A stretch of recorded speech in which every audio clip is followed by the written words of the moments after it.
ಸ್ನೇಹಿತರೆ Ram sir 360 YouTube ಚಾನಲ್ಗೆ ನಿಮಗೆ ಸ್ವಾಗತ. ನೋಡಿ, ಇವತ್ತಿಂದು ಏಪ್ರಿಲ್ 5 ಮತ್ತು 6ರ ಪ್ರಚಲಿತ ಘಟನೆಗಳನ್ನು ಒಳಗೊಂಡಿರ್ತಕ್ಕಂಥ ಈ ವಿಡಿಯೋ ನೋಡಿ. ಸ್ವಲ್ಪ ರಜೆ ಊರಲ್ಲಿರೋ ಕಾರಣ ವಿಡಿಯೋಗಳು ಲೇಟ್ ಆಗ್ತಿದ್ದಾವೆ. 9ನೇ ತಾರೀಕಿಂದ ನಿಮಗೆ ಯಥಾವತ್ತಾಗಿ ಲೈವ್ ಕ್ಲಾಸ್ ಬರ್ತವೆ. 9ನೇ ತಾರೀಕಿನವರೆಗೂ ನೀವೇನು ಮಾಡಬೇಕು, ವೇಟ್ ಮಾಡಬೇಕಾಗುತ್ತೆ. ಹಾಗಾದರೆ ಇವತ್ತಿನ ಪ್ರಚಲಿತ ಘಟನೆಗಳನ್ನು ಮಾಡಿದಿಲ್ಲ, ಹಾಗಾದ್ರೆ ಲೇಟ್ ಆಗ್ತಿದೆ, ಪರವಾಗಿಲ್ಲ. ನೋಡಿ, ಭಾರತ ಪ್ರತಿ ವರ್ಷ ರಾಷ್ಟ್ರೀಯ ಸಮುದ್ರ ದಿನವನ್ನು ಯಾವ ದಿನದಂದು ಆಚರಣೆ ಮಾಡುತ್ತೆ? ನೋಡ್ರಿ, ಕಡಲ ದಿನ ಮತ್ತು ರಾಷ್ಟ್ರೀಯ ಸಮುದ್ರ ದಿನ ಯಾವ ದಿನದಿಂದ? When is national maritime day celebrate in every day in India? ಯಾವ ದಿನ ಅಂತ ಬಂದರೆ ಏಪ್ರಿಲ್ 1, ಏಪ್ರಿಲ್ 10, ಏಪ್ರಿಲ್ 5, ಮಾರ್ಚ್ 22. ಯಾವ ದಿನ ನೋಡಿ? ಏಪ್ರಿಲ್ 5ನೇ ತಾರೀಕು. ಏಪ್ರಿಲ್ 5ನೇ ತಾರೀಕು ದಿನದಂದು ನಾವೇನು ಪ್ರತಿ ವರ್ಷ ಮ್ಯಾರಟೈಮ್ ಡೇ ಅಂದರೆ ಭಾರತ ಪ್ರತಿ ರಾಷ್ಟ್ರೀಯ ಸಮುದ್ರ ದಿನವನ್ನಾಗಿ ನಾವು ಆಚರಣೆ ಮಾಡ್ತಕ್ಕಂಥದ್ದು. ಇವತ್ತಿನ ನ್ಯೂಸ್ ಪೇಪರ್ ನೋಡೋದಾದರೆ ಅವತ್ತಿಂದು ರಾಷ್ಟ್ರೀಯ ಸಮುದ್ರಯಾನ ದಿನ. ಸಮುದ್ರಯಾನ ಭಾರತೀಯ ಮೂಲದ ಮೊದಲ ಹಡಗು ನೋಡ್ರಿ, SS ಲಾಯಲ್ಟಿ 1919 ಏಪ್ರಿಲ್ 5ರಂದು ಮುಂಬೈನಿಂದ ಲಂಡನ್ಗೆ ಪ್ರಯಾಣಿಸಿತು. ಈ ದಿನದ ಸ್ಮರಣಾರ್ಥ ಪ್ರತಿ ವರ್ಷ ಏಪ್ರಿಲ್ 5ರಂದು ರಾಷ್ಟ್ರೀಯ ಸಮುದ್ರಯಾನ ದಿನವನ್ನು ಆಚರಿಸಲಾಗುತ್ತದೆ. ಸಮುದ್ರಯಾನ ಇತಿಹಾಸಕ್ಕೆ ಗೌರವ ನೀಡುವ ಮತ್ತು ದೇಶದ ಆರ್ಥಿಕ ಬೆಳವಣಿಗೆಯ ಹಡಗು ಉದ್ಯಮ ಪಾತ್ರವನ್ನು ಸ್ಮರಿಸುವುದು ಈ ದಿನದ ಮೇನ್ ಉದ್ದೇಶ ಆಗಿರ್ತಕ್ಕಂಥದ್ದು. ಈ ಹಡಗು ಲಂಡನ್ನಿನ ನೋಡ್ರಿ, ಮುಂಬೈನ ಲಂಡನ್ಗೆ ಪ್ರಯಾಣ ಬೆಳೆಸಿರ್ತಕ್ಕಂಥದ್ದು 1919ರಲ್ಲಿ ಏಪ್ರಿಲ್ 5ನೇ ತಾರೀಕು. ಅದಕ್ಕೋಸ್ಕರ ಏಪ್ರಿಲ್ 5ಅನ್ನು ಪ್ರತಿ ವರ್ಷ ರಾಷ್ಟ್ರೀಯ ಸಮುದ್ರಯಾನ ದಿನವನ್ನಾಗಿ ನಾವು ಆಚರಣೆ ಮಾಡ್ತಕ್ಕಂಥದ್ದು. Okay, next question. ಭಾರತದ ಅತಿ ಉದ್ದದ ಹೆಸರು ಹೊಂದಿರುವ ರೈಲು ನಿಲ್ದಾಣ ಯಾವುದು? Which is the railway station with the longest name in India? ಯಾವುದಾಗಾದ್ರೆ Hubli, Venkatanarasimharajuvaripeta, Chennai central, EB. ನೋಡ್ರಿ, ಇಲ್ಲೇ ಹೆಸರು ಕಾಣುತ್ತೆ ನಿಮಗೆ, ವೆಂಕಟ ನರಸಿಂಹರಾಜು ವರಿಪೇಟೆ. ಇದು ಏನಂದರೆ ಅತಿ ಉದ್ದವಾದ ಹೆಸರನ್ನು ಹೊಂದಿರತಕ್ಕಂಥ ರೈಲ್ವೆ ಸ್ಟೇಷನ್ ಹೆಸರು. ಹಾಗಾದರೆ ಅತಿ ಚಿಕ್ಕ ನೇಮ್ ಅಂತಂದರೆ EB, 2 ಅಕ್ಷರ ಹೊಂದಿರತಕ್ಕಂಥ EB ಅತಿ ಚಿಕ್ಕ. ಆಪ್ಷನ್ ಡಿ ಇರ್ತಕ್ಕಂಥದ್ದು EB. ನೋಡ್ರಿ, ಅತಿ ಉದ್ದನೇ ಹೆಸರು ಅಂತ ಅಂದರೆ ವೆಂಕಟ ನರಸಿಂಹರಾಜವರಿ ಪೇಟೆ, ಅತಿ ದೊಡ್ಡ ಹೆಸರು, ಇದಕ್ಕೆ ಸರಿಯಾದ ಉತ್ತರ. ಬಟ್ EB ಏನೈತಲ್ಲ, ಅತಿ ಚಿಕ್ಕ ಹೆಸರನ್ನು ಹೊಂದಿರತಕ್ಕಂಥದ್ದು. ಓಕೆ, ನೋಡೋಣ. ನೋಡಿ, ಹೈದರಾಬಾದ್ ಏಪ್ರಿಲ್ 5ರಂದು ಆಂಧ್ರ ಪ್ರದೇಶದಲ್ಲಿ, ಒಂದೇ ನಿಮಿಷ,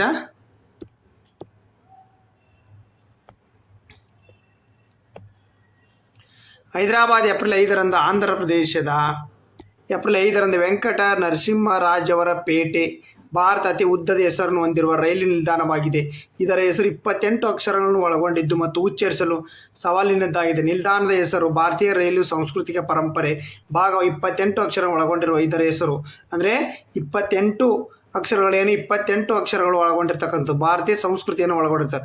ತುಂಬ ಸಂಕೀರ್ಣ. ಜನರು ಅದನ್ನು 3 ವಿಭಿನ್ನ ರೀತಿಯಲ್ಲಿ ಉಚ್ಚರಿಸ್ತಾರೆ. ಇದನ್ನು ವಿಶ್ವದ ಅತಿ ಉದ್ದದ ಹೆಸರು ಹೊಂದಿರುವ ವೇಲ್ಸ್ನಲ್ಲಿರುವ 58 ನೋಡ್ರಿ, ವಿಶ್ವದಂಗಂದರೆ ವಿಶ್ವದ್ದು ವೇಲ್ಸ್ನಲ್ಲಿರುವ 58 ಅಕ್ಷರ ನಿಲ್ದಾಣಕ್ಕೆ ಹೋಲಿಸು. 58 ಅಕ್ಷರ ಐತೆ ಅಂತ ನೋಡಿ, ಬರೀ 28 ಅಕ್ಷರ ನಮ್ಗೆ ಇಲ್ಲಿ ಮಾಡೋಕ್ಕಾಗಲ್ಲ. ಯಾವುದದು ಇಲ್ಲಿದೆ ನೋಡಿ, 58 ಅಕ್ಷರ ನೋಡಿ ಇಲ್ಲಿರ್ತಕ್ಕಂಥದ್ದು, ವೇಲ್ಸಲ್ಲಿ ಇರ್ತಕ್ಕಂಥದ್ದು. ನೋಡಿ, ನೀವು ಭಾವಿಸಿದರೆ ವೇಲ್ಸ್ನಲ್ಲಿರುವ ಒಂದು ರೈಲು ನಿಲ್ದಾಣದ ಹೆಸರು ಸ್ವಲ್ಪ ಗಮನಿಸಿ. ನೋಡ್ರಿ, ಟೋಟಲಾಗಿ ಎಷ್ಟು ಅಕ್ಷರ ಐತಿದು?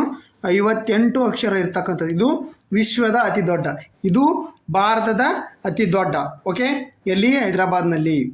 ನೆಕ್ಸ್ಟ್, ಭಾರತದ ಅತ್ಯಂತ ಚಿಕ್ಕ ರೈಲು ನಿಲ್ದಾಣ ಒಡಿಸ್ಸಾದಲ್ಲಿದೆ. ಯಾವುದು? EB ಅಂತ ಹೆಸರು ಇರ್ತಕ್ಕಂಥದ್ದು. EB ಅದೇನಂತ ಅತಿ ಚಿಕ್ಕವಾಗಿ.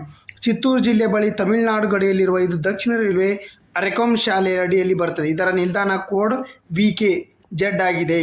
ಇದು ಪ್ರಯಾಣಿಕರಿಗೆ ಹೆಸರಿಗಿಂತ ಅರ್ಥ ಮಾಡಿಕೊಳ್ಳಲು ಸುಲಭವಾಗಿದೆ. ಅನೇಕ ಜನರಿಗೆ ನಿಲ್ದಾಣದ ಹೆಸರು ಸರಿಯಾಗಿ ಉಚ್ಚರಿಸಲು ಬರೋದಿಲ್ಲ, ಆದ್ದರಿಂದ ಇದನ್ನು 3 ವಿಭಿನ್ನ ಹೆಸರುಗಳಿಂದ ಕರೀತಾರೆ. ವೆಂಕಟ ನರಸಿಂಹರಾಜವರ ಪೇಟೆ, ಶ್ರೀ ವೆಂಕಟ ನರಸಿಂಹರಾಜು ಪೇಟೆ ಅಂತ ಕರೀತಾರೆ, ಮತ್ತು VN ರಾಜು ಪೇಟೆ. ರೈಲ್ವೆ ನೌಕರರು ಮತ್ತು ಸ್ಥಳೀಯರ ಪ್ರಯಾಣಿಕರಲ್ಲದೆ ಪ್ರಾದೇಶಿಕ ಸಾಂಸ್ಕೃತಿಕ ಮತ್ತು ಗುರುತನ್ನು ಪ್ರತಿಬಿಂಬಿಸಿ ತಮ್ಮದೇ ಆದ ರೀತಿಯಲ್ಲಿ ಹೆಸರನ್ನು ಉಚ್ಚಾರ 3 ರೀತಿ, ಯಾವ ರೀತಿ ಬೇಕಾ ಆ ರೀತಿ ಉಚ್ಚಾರ ಮಾಡ್ತಕ್ಕಂಥದ್ದು. ಅತಿ ದೊಡ್ಡದು ವಿಶ್ವದ್ದು ವೇಲ್ಸ್ನಲ್ಲಿ ಇರ್ತಕ್ಕಂಥದ್ದು. ಭಾರತದ ಅತಿ ಚಿಕ್ಕ ರೈಲ್ವೆ ನಿಲ್ದಾಣ IB ಕೂಡ ಇದೆ, ಒಡಿಶಾದ ರಾಜ್ಯದಲ್ಲಿ ನೆಲೆಗೊಂಡಿರ್ತಕ್ಕಂಥದ್ದು. ಓಕೆ, ಇದಕ್ಕೆ IB ನದಿ ಹೆಸರನ್ನು ನೀಡಲಾಗಿದೆ. ಈ ನಿಲ್ದಾಣವು ಅದರ ಸರಳತೆ ಸಂಕ್ಷಿಪ್ತ ಹೆಸರಿನಿಂದ ಹೆಸರುವಾಸಿಯಾಗಿರ್ತಕ್ಕಂಥದ್ದು. ಭಾರತೀಯ ರೈಲ್ವೆ ಕೇವಲ ಸಾರಿಗೆ ವ್ಯವಸ್ಥೆ ಅಲ್ಲ, ಇದು ಸಾಂಸ್ಕೃತಿಕ ಪರಂಪರೆಯನ್ನು ವಿಶೇಷವಾಗಿ ಬಿಂಬನೆ ಮಾಡ್ತಕ್ಕಂಥದ್ದು. ನೋಡ್ರಿ, ವಿಶ್ವದ ಅತಿ ದೊಡ್ಡ, ಭಾರತದ ಅತಿ ದೊಡ್ಡ, ಭಾರತದ ಅತಿ ಚಿಕ್ಕ, ಇವನ್ನ 3 ನೋಡ್ಕೊಡ್ರಿ. ಓಕೆ, 28 ಅಕ್ಷರಗಳು, 58 ಅಕ್ಷರಗಳು, 2 ಅಕ್ಷರಗಳು. ಓಕೆ, ನೆನಪಿರಲಿ. ನೆಕ್ಸ್ಟ್ ಕ್ವಶನ್ ಹೋಗೋಣ. ಇತ್ತೀಚೆಗೆ ನಿಧನರಾದ ಬ್ರಹ್ಮೋಸ್ ಕ್ಷಿಪಣಿ ಪಡೆಯುವ ಪ್ರಮುಖ ಪಾಲುದಾರ ಮತ್ತು ರಷ್ಯಾದ ವಿಜ್ಞಾನಿಯರು. ಅಂದರೆ ಬ್ರಹ್ಮೋಸ್ ಕ್ಷಿಪಣಿಯನ್ನು ಏನು ಮಾಡಿದರೆ ಭಾರತ ಮತ್ತು ರಷ್ಯಾ ಏನು ಮಾಡಿದೆ, ಇಬ್ಬರು ಜಂಟಿಯಾಗಿ ಮಾಡಿರ್ತಕ್ಕಂಥದ್ದು. ಭಾರತ ಮತ್ತು ರಷ್ಯಾ, ನಿಮಗೆ ಗೊತ್ತೈತಿ, ಭಾರತ ಮತ್ತು ರಷ್ಯಾ ಬ್ರಹ್ಮೋಸ್ ಕ್ಷಿಪಣಿಯನ್ನು ಮಾಡಿರ್ತಕ್ಕಂಥದ್ದು. ಇದನ್ನು ಪಾಲುದಾರಕ್ಕೆ ರಷ್ಯಾದ ವಿಜ್ಞಾನಿ ಇತ್ತೀಚೆಗೆ ನಿಧನವಂತ. ಬ್ರಹ್ಮೋಸ್ನ ಬ್ರಹ್ಮ ಇನ್ನಿಲ್ಲ, ಅದನ್ನು ಮಾಡಿರ್ತಕ್ಕಂಥದ್ದು ಯಾವುದು? ಅಲೆಕ್ಸಾಂಡರ್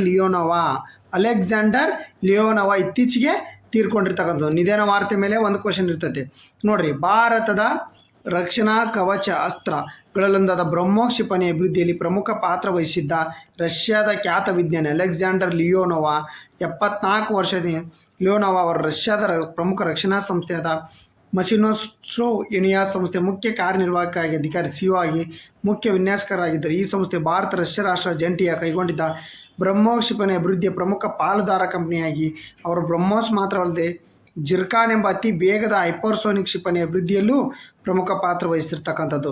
ಇವರು ನಿಧನ ವಾರ್ತೆ ಇಂಪಾರ್ಟೆಂಟ್. ನಿಧನದ ಬಗ್ಗೆ ಒಂದು ಕ್ವಶನ್ ಇದ್ದೇ ಇರುತ್ತೆ, ಅದಕ್ಕೋಸ್ಕರ ಚೆನ್ನಾಗಿ ನೋಡ್ಕೊಡ್ರಿ. ಓಕೆ, ಇಸ್ರೋ ಇತ್ತೀಚೆಗೆ ಲಡಾಖ್ನ ಲೇನಲ್ಲಿ ಕೈಗೊಂಡ ಮಿಷನ್ ಮಿತ್ರ ಯೋಜನೆಯ ಪ್ರಮುಖ ಉದ್ದೇಶವೇನು? What is the main object of ISRO mission Mitra conducted in Leh Ladakh? ಯಾವುದಾಗಾದರೆ ಚಂದ್ರನ ಅಧ್ಯಯನ, ಗಗನಯಾತ್ರಿಗಳ ಸಾಮರ್ಥ್ಯ ಪರೀಕ್ಷೆ, ಹವಾಮಾನದ ಪತ್ತೆ, ಉಪಗ್ರಹ ಉಡಾವಣೆ. ಯಾವುದಂತಂದರೆ ಗಗನಯಾತ್ರಿಗಳ ಸಾಮರ್ಥ್ಯದ ಪರೀಕ್ಷೆ ಮಾಡಲಿಕ್ಕೆ ಮಿಷನ್ ಮಿತ್ರ. ನೋಡ್ರಿ, ಮಿಷನ್ ಮಿತ್ರ ನ್ಯೂಸ್ ಪೇಪರ್ಲಿ ಬಂದಿರತಕ್ಕಂಥದ್ದು. ಎತ್ತರ ಪ್ರದೇಶಗಳಿಗೆ ಪರಿಸರ ಗಗನಯಾತ್ರಿಗಳ ಶಾರೀರಿಕ, ಮಾನಸಿಕ ಮತ್ತು ಕಾರ್ಯಾಚರಣೆಯ ಸಾಮರ್ಥ್ಯವನ್ನು ಪರೀಕ್ಷಿಸಲು ಭಾರತೀಯ ಬಾಹ್ಯಾಕಾಶ ಸಂಶೋಧನಾ ಸಂಸ್ಥೆ. ನೋಡೋಣ ನ್ಯೂಸ್ ಪೇಪರ್ಲಿ ನೋಡಿ, ಗಗನಯಾತ್ರಿಗಳ ಸಾಮರ್ಥ್ಯವನ್ನು ಪರೀಕ್ಷಿಸಲು ಮಿಷನ್ ಮಿತ್ರ ಅಂತಂದರೆ mapping of interoperable threat and response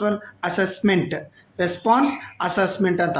ಇದು ಎತ್ತರ ಪ್ರದೇಶದ ಪರಿಸರದಲ್ಲಿ ಗಗನಯಾತ್ರಿಗಳು ಶಾರೀರಿಕ, ಮಾನಸಿಕ ಮತ್ತು ಕಾರ್ಯಾಚರಣೆ ಸಾಮರ್ಥ್ಯಗಳನ್ನು ಪರೀಕ್ಷಿಸಲು ಭಾರತೀಯ ಬಾಹ್ಯಾಕಾಶ ಸಂಶೋಧನಾ ಸಂಸ್ಥೆ ಲಡಾಖ್ನ ಲೇನಲ್ಲಿ ಮಿಷನ್ ಮಿತ್ರ ಅಧ್ಯಯನ ಕೈಗೊಂಡಿದೆ. ಸಿಬ್ಬಂದಿಗಳ ಕಾರ್ಯಕ್ಷಮತೆ ಮತ್ತು ಮಾನವಾಂಶಗಳ ಕುರಿತು ಸಂಗ್ರಹಿಸಲಾದ ಈ ವೈಜ್ಞಾನಿಕ ದತ್ತಾಂಶಗಳು ಗಗನಯಾತ್ರಿಗಳಿಗೆ ಹೊಸದಾಗಿ ಈ ಸಂಸ್ಕೃತಿಯ ದೀರ್ಘಾವಧಿಯ ಬಾಹ್ಯಾಕಾಶ ಮಿಷನ್ಗಳಿಗೆ ಸಹಕಾರಿಯಾಗಿರ್ತಕ್ಕಂಥ. ನೋಡ್ರಿ, ಮಿಷನ್ ಮಿತ್ರ ಎಂದು ಕರೆಯಲಾಗುವ ಈ ಅಧ್ಯಯನವು ಏಪ್ರಿಲ್ 9ರವರೆಗೆ ಲೇನ ಸಮುದ್ರದ ಮಟ್ಟದಿಂದ ಸುಮಾರು 3500 ಪ್ರದೇಶದಲ್ಲಿ ನಡೆಯಲಿದೆ. ಬಾಹ್ಯಾಕಾಶಯಾನದಲ್ಲಿ ಎದುರಾಗುವ ಆಮ್ಲಜನಕ ಕೊರತೆ, ಕಡಿಮೆ ತಾಪಮಾನ ಮತ್ತು ಒಂಟಿತನದ ಪರಿಸರ ಪರಿಸ್ಥಿತಿ ಇಲ್ಲಿ ಕೃತಕವಾಗಿ ಸೃಷ್ಟಿಸಿ ಅಧ್ಯಯನ ಮಾಡ್ತಕ್ಕಂಥ ಕೆಲಸ ಈ ಗಗನಯಾತ್ರಿ ಮಿಷನ್ ಮಿತ್ರ. ಓಕೆ, ನೋಡ್ರಿ, ಭಾರತ ಸರ್ಕಾರವು ಚಿನ್ನಾಭರಣಗಳ ಮೇಲೆ ಯಾವ ಕೋಡನ್ನು ಕಡ್ಡಾಯಗೊಳಿಸಿದೆ? ನೋಡ್ರಿ, ಆಲ್ರೆಡಿ ನಿಮಗೆ ಗೊತ್ತಿದೆ, ಮಾರ್ಕ್ಗಳಿದ್ದವು, ಆಗ್ ಮಾರ್ಕು, ಕೃಷಿ ಮಾರ್ಕು, ಹಾಲ್ ಮಾರ್ಕು ಅವೆಲ್ಲ ಗೊತ್ತು. ಬಟ್ ಕೋಡು ಇದು ಏನು ಹೊಸದಾಗಿ ಮಾಡಿರ್ತಕ್ಕಂಥ ಕೋಡು. ಹಂಗಂದರೆ GST ಕೋಡು, HIV ಕೋಡು, ಆಧಾರ್ ಸಂಖ್ಯೆ, ಬಾರ್ ಕೋಡು, ಚಿನ್ನಾಭರಣ. ನೋಡಿ, ನ್ಯೂಸ್ ಪೇಪರ್ ಇದುವರೆಗೆ 380 ಜಿಲ್ಲೆಗಳಿಗೆ ಮಾತ್ರ ಇದ್ದ ಕೋಡು ಹೊಸದಾಗಿ 7 ಜಿಲ್ಲೆಗೆ ಸೇರ್ಪಡೆಗೊಂಡಿರುತ್ತೆ. ಮೊದಲಾಗೆ ಇತ್ತು, ಬಟ್ ಅದನ್ನು ಎಕ್ಸ್ಟೆಂಡ್ ಮಾಡಿರ್ತಕ್ಕಂಥದ್ದು. ಯಾವುದಂದರೆ HUID ಕೋಡು. HUID ಕೋಡನ್ನು ಏನು ಕಡ್ಡಾಯಗೊಳಿಸಿರ್ತಕ್ಕಂಥ. ಏನಿದೆ HIV ಕೋಡ್ ಅಂತಂದರೆ ಗ್ರಾಹಕರ ಸಂರಕ್ಷಣೆಯಲ್ಲಿ ಪ್ರಮುಖ ಕ್ರಮವಾಗಿ ಶೀಘ್ರ ದೇಶಾದ್ಯಂತ ಭಾರತ ಸರ್ಕಾರ ಚಿನ್ನಾಭರಣ ವಿಶಿಷ್ಟ ಗುರುತಿನ ಸಂಖ್ಯೆ ನಮೂದಿಸಲು ಕಡ್ಡಾಯಿಸಲಿದೆ ಎಂದು ಪರಿಗಣಿಸಿ ಪ್ರತಿಯೊಂದು ಚಿನ್ನದ ಆಭರಣದ ಅಧಿಕೃತ ಮತ್ತು ಪರಿಶುದ್ಧತೆ ದೃಢೀಕರಣ ಹಿಂದೆ 380 ಜಿಲ್ಲೆಗಳಿಗೆ ಏನು ಮಾಡಿತ್ತು, ಆಲ್ರೆಡಿ ಇತ್ತು. ಬಟ್ ಹೊಸ 7 ಜಿಲ್ಲೆಗಳಿಗೆ ಈ HID ಕೋಡನ್ನು ಏನು ಮಾಡಿರ್ತಕ್ಕಂಥದ್ದು ಹೊಂದಿರತಕ್ಕಂಥದ್ದು. ಹಾಲ್ಮಾರ್ಕ್ ಅನ್ನೋದು ಆರಂಭಿಸಲಿದೆ ಎಂದು ಯುನಿಕ್ ಐಡೆಂಟಿಫಿಕೇಷನ್ ಆಗಿರುತ್ತೆ. ಹಾಲ್ಮಾರ್ಕ್ ಆಲ್ರೆಡಿ ಇರುತ್ತೆ, ಬಟ್ ಯುನಿಕ್ ಐಡೆಂಟಿಫಿಕೇಷನ್ ಅನ್ನೋದೇನೆ HID ಕೋಡ್. ನಿಯಮ ಪ್ರತಿಯೊಂದು ಚಿನ್ನದ ಆಭರಣ 6 ಅಂಕಿ HID ಕೋಡನ್ನು ಹೊಂದಿರಬೇಕಾಗುತ್ತೆ. ಇದರ ಅರ್ಥ ಪ್ರತಿಯೊಂದು ವಸ್ತು ತನ್ನದೇ ಆದ ಶಾಶ್ವತ ಗುರುತು ಹೊಂದಿರುವ ಕೆಲವು ಆಭರಣಗಳಲ್ಲಿಯೂ ಹಾಲ್ಮಾರ್ಕ್ ನಮೂದಿಸುವಲ್ಲಿಯೂ ಗೊಂದಲವಿದೆ ಎಂದು ಹೇಳಲಾಗಿರುತ್ತದೆ. ಗ್ರಾಹಕರು ಗಮನಿಸಿ, BISನಿಂದ ಚಿನ್ನದ ಪರಿಶುದ್ಧತೆ ಪರಿಶೀಲನೆ. BIS ಮೊಬೈಲ್ ಆ್ಯಪ್ ಬಳಸಿಕೊಂಡು ಗ್ರಾಹಕರಿಗೆ ಕೋಡ್ ತಿಳಿಯಲು ಅವಕಾಶ ತಕ್ಕ. ನೋಡ್ರಿ, ಇತ್ತೀಚೆಗೆ ಕೈಗಾರಿಕೆಗಳಲ್ಲಿ ಇರ್ತಕ್ಕಂಥದ್ದು. ನೋಡ್ರಿ, ಕೈಗಾರಿಕೆ ISI ಮಾರ್ಕ್, ಕೈಗಾರಿಕೆ ಮತ್ತು ವಸ್ತು ಎಲೆಕ್ಟ್ರಾನ್ ಉಪಕರಣ, ಹೀಟರ್ ಮತ್ತು ಇತರ ಸುರಕ್ಷಣಾ ಉಪಕರಣಗಳಿಗೆ ISI ಮಾರ್ಕ್. ಅಗ್ಮಾರ್ಕ್ ಎಲ್ಲಿರುತ್ತೆ? ಕೃಷಿ ಉತ್ಪನ್ನಗಳಾದ ಜೇನುತುಪ್ಪ, ಮಸಾಲೆ ಪದಾರ್ಥಗಳು, ತುಪ್ಪದ ಗುಣಮಟ್ಟ ದೃಢೀಕರಿಸಲು Agmark. Okay, next BSI mark ನೋಡಿರಿ, ಚಿನ್ನ ಮತ್ತು ಬೆಳ್ಳಿ ಆಭರಣ ಶುದ್ಧತೆ ಪರೀಕ್ಷಿಸಲು ಏನೋ ಅದ್ರ ಪರೀಕ್ಷೆ ಮಾಡಲು BSI mark. FPO mark jam ಮತ್ತು ಅಣಬೆ ಹಣ್ಣಿನ ಪಾನಿಗಳು ಮತ್ತು ಸಂಸ್ಕೃತ ಹಣ್ಣುಗಳ ಮೇಲೆ ಕಡ್ಡಾಯ ಇರ್ತಕ್ಕ. ಹಸಿರು ಮತ್ತು ಕಂದು ಚುಕ್ಕೆ ಪ್ಯಾಕೇಜ್ ಮೇಲೆ ಆಹಾರ ಮೇಲೆ ಹಸಿರು ಚುಕ್ಕೆ ಸಸ್ಯಾಹಾರಿ, ಕಂದು ಚುಕ್ಕೆ ಮಾಂಸಾಹಾರಿ. ಇಂಡಿಯನ್ ಆರ್ಗ್ಯಾನಿಕ್ ಸರ್ಟಿಫಿಕೇಶನ್ ಸಾವಯವ ಬೆಳೆದ ಆಹಾರ ಪದಾರ್ಥಗಳಿಗೆ ಈ ಪ್ರಾಮಾಣಿಕ ನೀಡಲಾಗತಕ್ಕಂಥದ್ದು. ಸಿಲ್ಕ್ ಮಾರ್ಕ್ ರೇಷ್ಮೆ ಬಟ್ಟೆಗಳಿಗೆ. ಆಯುಷ್ ಮಾರ್ಕ್ ಆಯುರ್ವೇದಿಕ್ ಮತ್ತು ಗಿಡವಲಿಕೆಗಳ ಏನು ಗಿಡವಲಿಕೆ ಔಷಧಿಗಳಲ್ಲಿ ಇರ್ತಕ್ಕಂಥದ್ದು. ಓಕೆ, ಇಷ್ಟನ್ನು ನೀವು ತಿಳ್ಕೊಬೇಕಾಗುತ್ತೆ. ಓಕೆ, IUID ಮಾರ್ಕ್ ಅದು. ನೆಕ್ಸ್ಟ್ ಕ್ವಶನ್ ಬಂದರೆ ಇದು ನೋಡ್ರಿ, ದ ಹಿಂದೂ ನ್ಯೂಸ್ ಪೇಪರಲ್ಲಿ ಬಂದಿರತಕ್ಕಂಥದ್ದು. ನೋಡ್ರಿ, ದ ಹಿಂದೂ ನ್ಯೂಸ್ ಪೇಪರಲ್ಲಿ ಬಂದಿರತಕ್ಕಂಥದ್ದು ಏನಿದು, ಬ್ಯಾಲೆನ್ಸ್ ಈಸ್ ಅ ಕೀ. ಅಂದರೆ ಅಮರಾವತಿ ರಾಜಧಾನಿ ನಿರ್ಮಾಣದಲ್ಲಿ ಮುಖ್ಯಮಂತ್ರಿ N. ಚಂದ್ರಬಾಬು ನಾಯ್ಡು ಅವರು ಜಾರಿಗೆ ತಂದ ವಿವಾದಾತ್ಮಕ ಭೂ ಸ್ವಾಧೀನ ಹೇಳಿಕೆ ಅದು. ನೋಡ್ರಿ, ಇತ್ತೀಚೆಗೆ ಆಂಧ್ರ ಪ್ರದೇಶ ಚಂದ್ರಬಾಬು ನಾಯ್ಡು ಅವರು ಏನು ಮಾಡಿದ್ದಾರೆ, ಅಮರಾವತಿ ಹೊಸ ರಾಜಧಾನಿ ಅಂತೇಳಿ ಘೋಷಣೆ ಆಗಿರ್ತಕ್ಕಂಥದ್ದು. ಯಾವುದು, ಆಂಧ್ರ ಪ್ರದೇಶದ್ದು. ಆಲ್ರೆಡಿ ಲೋಕಸಭೆಯಲ್ಲೂ ಮಂಡನೆ ಆಗಿರ್ತಕ್ಕಂಥದ್ದು. ಆಲ್ರೆಡಿ ಏನು ಅನುಮತಿಯನ್ನು ಕೊಟ್ಟಿರ್ತಕ್ಕಂಥದ್ದು. ಬಟ್ ಅದನ್ನು ಅಲ್ಲಿ ನಾವು ರಾಜಧಾನಿ ಮಾಡ್ಬೇಕಂದ್ರೆ ಅಲ್ಲಿ ಭೂ ಸ್ವಾಧೀನ ಮಾಡ್ಕೋಬೇಕು. ಅವರು ಭೂ ಸ್ವಾಧೀನ ಅಂದರೆ ಭೂ ಕಬಳಿಕೆ ಮಾಡಬೇಕು. ಕೃಷಿ ಭೂಮಿ ಇರುತ್ತೆ, ಎಲ್ಲ ಭೂಮಿ ಇರುತ್ತೆ, ಅದನ್ನು ಭೂ ಕಬಳಿಕೆ. ಆ ಭೂ ಕಬಳಿಕೆ ಮಾಡ್ಕೊಳ್ಳೋಕ್ಕೆ ಒಂದು ಯೋಜನೆ ಮಾಡಿದ್ದಾರೆ. ಆ ಯೋಜನೆ ಯಾವುದಂದರೆ ಭೂ ಪೋಲಿಂಗ್ ಯೋಜನೆ. ಭೂ ಪೋಲಿಂಗ್ ಯೋಜನೆ ನೋಡ್ರಿ, ಭೂ ಪೋಲಿಂಗ್ ಯೋಜನೆ ಮೂಲಕ ಅಲ್ಲಿ ರೈತರ ಭೂಮಿಯನ್ನು ಕಬಳಿಸ್ಕೊತ ಕೆಲಸ ಮಾಡತಕ್ಕಂಥದ್ದು. ನೋಡ್ರಿ, ಏನಿದು ಮಾಹಿತಿ ಆಗಾರೆ ನೋಡ್ರಿ, equitable development crucial as the Amaravati become AP capital. Amaravati ರಾಜಧಾನಿ ಕೃಷಿ ಭೂಮಿಯನ್ನು ಪಡೆಯಲು ಭೂ ಪೋಲಿಂಗ್ ಯೋಜನೆ ಬಳಸಲಾಗಿದ್ದು 2013 ಭೂ ಸ್ವಾಧೀನ ಕಾಯ್ದೆ ಮೀರಿಸಲು ಮಾಡಿದ ಪ್ರಯತ್ನ ಎಂದು ಟೀಕೆ ಒಳಗಿರ್ತಕ್ಕಂಥದ್ದು. ಇತ್ತೀಚೆಗೆ ಏನೇನೋ ನ್ಯೂಸಲ್ಲಿ ಐತೆ. ನ್ಯೂಸಲ್ಲಿದ್ದರೆ ನೀವೇನು ಮಾಡಬೇಕು ನೋಡಿರಿ, ಭೂ ಸ್ವಾಧೀನ ಕಾಯ್ದೆ ಅಂದರೆ 2013. ಅಮರಾವತಿ ಕೃಷ್ಣಾ ನದಿಯ ದಡದಲ್ಲಿದೆ. ಇಲ್ಲಿ ಸುಮಾರು 717 ಚದರ ಕಿಲೋಮೀಟರ್ ಫಲವತ್ತಾದ ಕೃಷಿ ಭೂಮಿ ರಾಜಧಾನಿಗೆ ಬಳಸಲಾಗಿರ್ತಕ್ಕಂಥದ್ದು. ನೋಡಿರಿ, ಕೃಷಿ ಭೂಮಿಯನ್ನೇ ಬಳಸಕೊಟ್ಟಿದ್ದಾರೆ. ಅದಕ್ಕೋಸ್ಕರ ಅಲ್ಲಿ ನ್ಯೂಸೆನ್ಸ್ ಆಗಿರ್ತಕ್ಕಂಥದ್ದು. ಅದಕ್ಕೋಸ್ಕರ ದ ಹಿಂದೂ ನ್ಯೂಸ್ ಪೇಪರಲ್ಲಿ ನ್ಯೂಸಲ್ಲಿ ಬಂದಿರತಕ್ಕಂಥದ್ದು. Okay, about 217 square feet June 6, 2016 was not without controversy. Okay, next question ನೋಡೋಣ.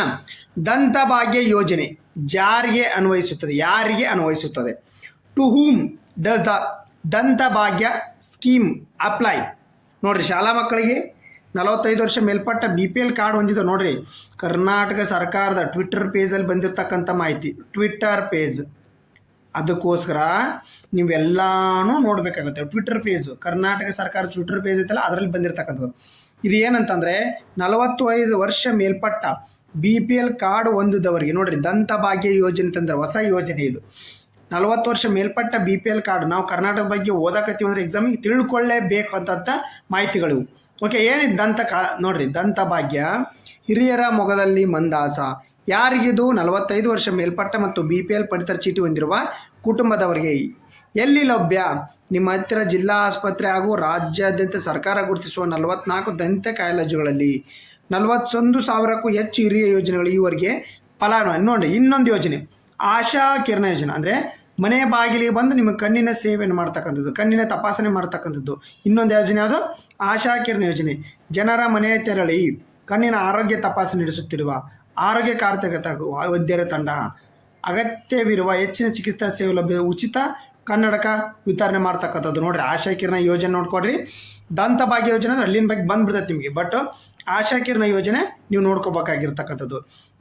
ನೆಕ್ಸ್ಟ್, ದ ಹಿಂದೂ ನ್ಯೂಸ್ ಪೇಪರ್ನಲ್ಲೇ ಬಂದಿರತಕ್ಕಂಥದ್ದು.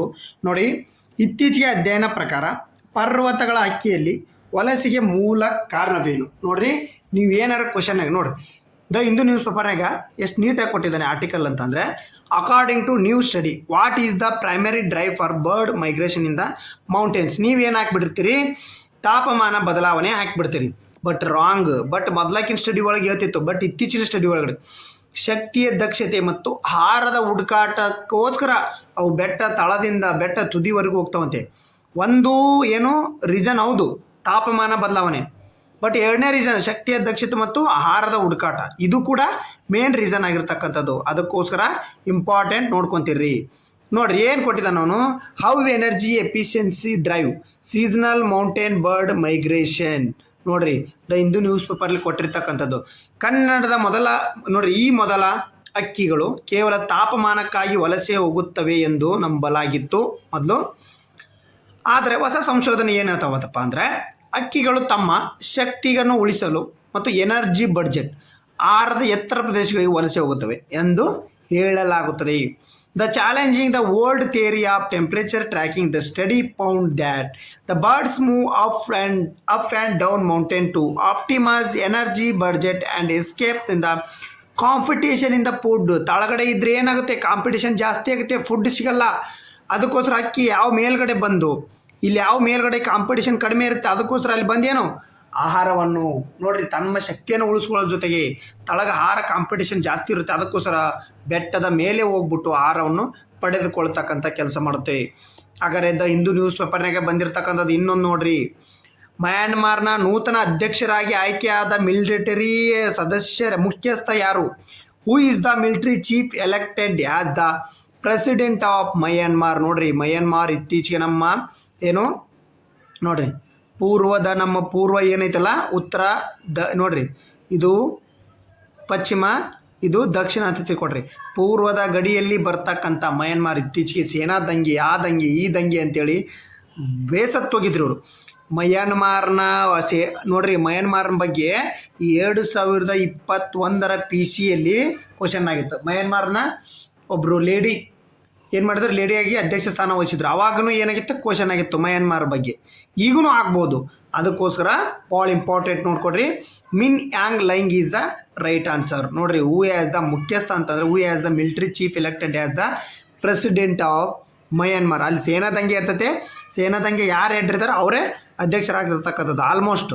ನೋಡ್ರಿ ಯಾರು, ಮಿನ್ ಯಾಂಗ್ ಲೈಂಗ್. ನೋಡ್ರಿ ನ್ಯೂಸ್ ಪೇಪರ್ಲ್ಲಿ ಬಂದಿರತಕ್ಕಂಥದ್ದು Min Aung Hlaing elected at the Myanmar president to be the sworn in the next weak.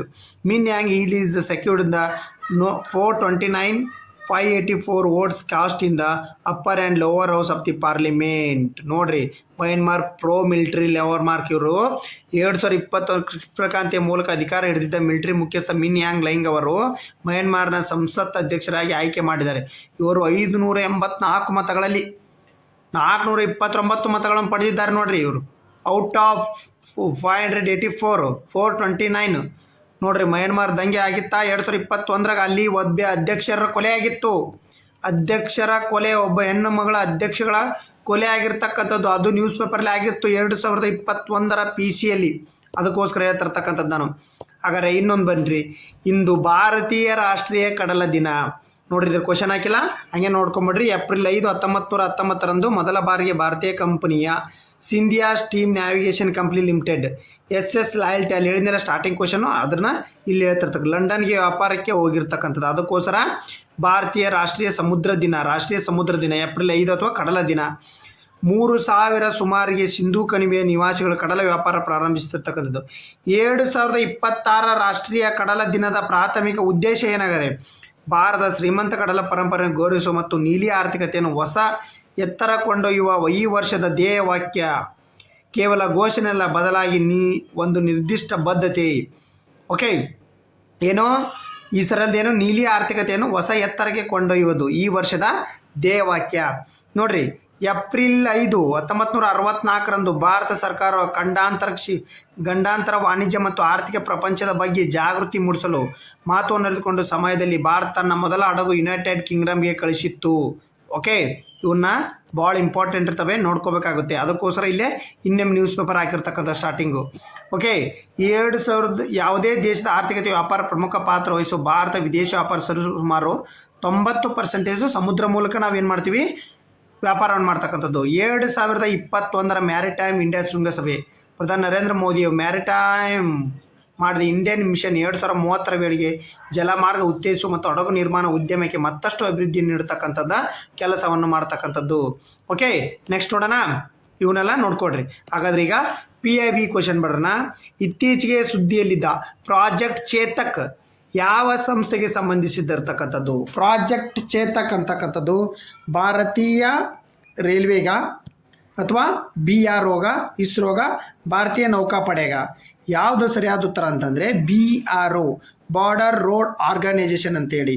Project Chetak ಇದ್ರ ಏನಾಗಾದ್ರೆ project Chetak ನೋಡ್ರಿ April 2026 ಗಡಿ ರಸ್ತೆಗಳ ಸಂಸ್ಥೆ ಪ್ರಾಜೆಕ್ಟ್ ಚೇತಕ್ ತನ್ನ 47ನೇ ಸಂಸ್ಥಾಪನಾ ದಿನವನ್ನು ರಾಜಸ್ಥಾನದ ಬಿಕನೇರಲ್ಲಿ ಆಚರಿಸ್ಕೊಂಡಿತ್ತು. ಹಂಗಾರೆ ಸಂಸ್ಥಾಪನೆ ಆಗಿದ್ದು ಯಾವಾಗ? ಮೇ 7, 1960 ಸ್ಥಾಪನೆ ಆಗಿರ್ತಕ್ಕಂಥದ್ದು. ಈ ಯೋಜನೆ ಭಾರತದ ಪಶ್ಚಿಮ ವಲಯದ ನೋಡ್ರಿ ಪ್ರಾಜೆಕ್ಟ್ ಚೀತಾ ಅನ್ನೋದು ಚೇತಕ್ ರಾಜಸ್ಥಾನ್, ಪಂಜಾಬ್, ಗುಜರಾತ್ ಗಡಿಯ ಮೂಲ ಸೌಕರ್ಯವನ್ನು ಬಲಪಡಿಸುವ ಪ್ರಮುಖ ಪಾತ್ರ ವಹಿಸುತ್ತದೆ. ಇದು ರಕ್ಷಣಾ ಸಚಿವಾಲಯದ ಅಡಿಯಲ್ಲಿ ಬರುವ ಒಂದು ಪ್ರಮುಖ ಸಂಸ್ಥೆ. BRO, border road organisation. ನೋಡ್ರಿ, ಭಾರತ ರಕ್ಷಣಾ ಸಚಿವಾಲಯದ ಅಡಿಯಲ್ಲಿ ಕೆಲಸ ಮಾಡ್ತಕ್ಕಂಥದ್ದು. ಇದರ ಸ್ಥಾಪನೆ ಮೇ 7, 1960 ಸ್ಥಾಪಿಸಲಾಯಿತು. ಕೆಲಸ ಏನಿದು? ಭಾರತದ ಗಡಿ ಪ್ರದೇಶಗಳಲ್ಲಿ ಮತ್ತು ನೆರೆ ಸ್ನೇಹಿ ರಾಷ್ಟ್ರಗಳ ಭೂತಾನ್, ಮಯನ್ಮಾರ್ ರಸ್ತೆಗಳ ಸೇತುವೆಗಳು ಮತ್ತು ಸುರಂಗ ನಿರ್ಮಿಸುವ ಇದರ ಮುಖ್ಯ ಜವಾಬ್ದಾರಿ ಆಗಿರ್ತಕ್ಕಂಥದ್ದು. ನೆಕ್ಸ್ಟ್ PIB ಕ್ವಶನ್ ನೋಡೋಣ. ಏಪ್ರಿಲ್ 5 ಯಾರ ಜನ್ಮದಿನದ ಅಂಗವಾಗಿ ಪ್ರಧಾನಮಂತ್ರಿಗಳ ಗೌರವ ಸಲ್ಲಿಸಿದರು? ಪ್ರಧಾನಮಂತ್ರಿ ಗೌರವ ಸಲ್ಲಿಸುವ ದಿನವನ್ನಾಗಿ ಮಾಡಿರ್ತಕ್ಕಂಥದ್ದು ಏಪ್ರಿಲ್ 5. BR ಅಂಬೇಡ್ಕರ್, ಬಾಬು ಜಗಜೀವನ್ ರಾಮ್, ಲಾಲ್ ಬಹದ್ದೂರ್ ಶಾಸ್ತ್ರಿ, ಮೊರಾರ್ಜಿ ದೇಸಾಯಿ. ಯಾರಂತಂದರೆ ಬಾಬು ಜಗಜೀವನ್ ರಾವ್ ಅವರ ಜನ್ಮದಿನದ ಪ್ರಯುಕ್ತವಾಗಿ ನೋಡ್ರಿ ಪ್ರಧಾನಮಂತ್ರಿಗಳ ಗೌರವ ದಿನವನ್ನಾಗಿ ಆಚರಣೆ ಮಾಡ್ತಕ್ಕಂಥದ್ದು. ಏಪ್ರಿಲ್ 5, 2026 ಮಾಜಿ ಉಪ ಪ್ರಧಾನಮಂತ್ರಿ ಹಸಿರು ಕ್ರಾಂತಿಯ ಸಮಯದಲ್ಲಿ ಪ್ರಮುಖ ಪಾತ್ರ ವಹಿಸಿದ ದಲಿತ ನಾಯಕ ಬಾಬು ಜಗಜೀವನ್ ರಾಮ್ ಅವರ ಜಯಂತಿ ಅಂಗವಾಗಿ ಪ್ರಧಾನಿ ಮೋದಿ ಅವರು ನಮ್ಮನ್ನು ಸಲ್ಲಿಸ್ತಕ್ಕಂಥದ್ದು. ನೆಕ್ಸ್ಟ್ GK ಟುಡೇ ಕ್ವಶನ್ ನೋಡೋಣ. ಗಂಗೋತ್ರಿ ರಾಷ್ಟ್ರೀಯ ಉದ್ಯಾನವನ ಯಾವ ರಾಜ್ಯದಲ್ಲಿದೆ? The Gangotri national park is located in which state? Uttarakhand, Himachal Pradesh, Rajasthan, Gujarat. ಯಾವ್ದು ಇದಕ್ಕೆ ಸರಿಯಾದ ಉತ್ತರ?